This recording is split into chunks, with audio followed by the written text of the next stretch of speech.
these feet. So what we're going to do is cut off a big toe for each foot. Just cutting it off, and it's pretty much 1/3 of the toe area. So I'm going to taper that, and then I'm going to roll that into a sausage, and that will get shorter, by the way. So the big toe, make it slightly pointy like that. And then this section we're going to flatten. I'm going to show you just the 1 foot, and then you can obviously see the other one later on. So you flatten it there. Move you out of the way, mister. Because the idea is these are then going to end up as individual toes. Now it's important to note that his foot itself is about 1 centimetre wide, so you're not going to need all of that. It doesn't matter which one we do first. So I'm going to take off the spare bit. This big toe will end up going to the left hand side. I'm pretending his foot is this way, not this way.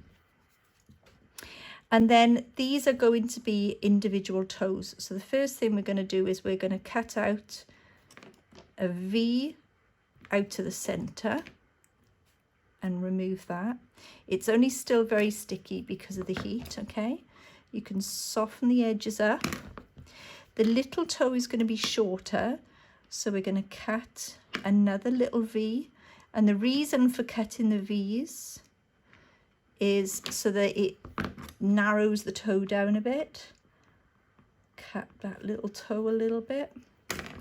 And then these two are roughly similar. So I'm only going to cut out a very shallow V, not much at all. Still take out that little bit though. So with these toes then, you make sure the tops are nice and curly and they're not stuck together. That's quite important. Then you got to think to yourself, each toe when it goes onto the foot is going to look a bit like a bone. So there's your big toe is going to be on there on the side, but we'll add that one separate because it's easier too. So bizarrely, we're going to be taking away another V for every toe, and this will become the bone for that toe. I did say it was a weird method, okay? I haven't seen this method done before, but I was trying to think of ways you could add toes in extremely hot weather. Look at that. So which also means you can put your toenails on now. So I've got something called a cakeart 305, and can you see this section on the end? You can pop that in, just one, oops, too big, 2, 3, 4. So I'm going to actually shorten that one because can you see I just gave him a huge nail. So it's just pressing the tool in quite firmly, face down, not right way up, face down, because what that does, it gives you the curve of the quick, so you can then put the lines on for the side of the nail bed, and you could even put a line on the end of each one to what we call end the toe rather. You can also be popping in a few little wrinkly lines to represent the knuckles, but don't put it on the little one because the little toe hasn't got one. So you're going to do the same on the big toe. So you're going to press onto the top. You might see this one a little bit easier. Gently stroke down the side, push in at the top to end the nail. And then you can use your hard point tool again, or a cocktail stick, or even the back of your scalpel to add in some little wrinkles on that toe.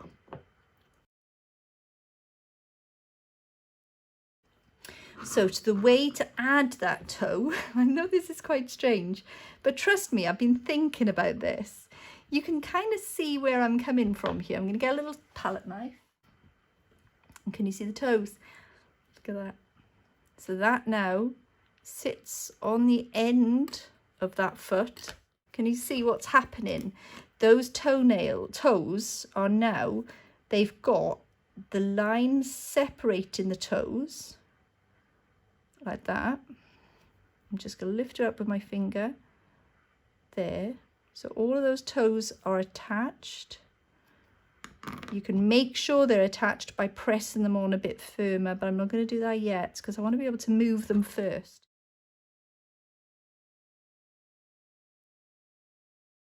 I'm making sure all these toes are attached.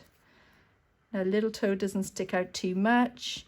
These toes might have a bit of excitement going on. You can give them a move around, but they've already got more interest going on than if you'd done them any other way, really.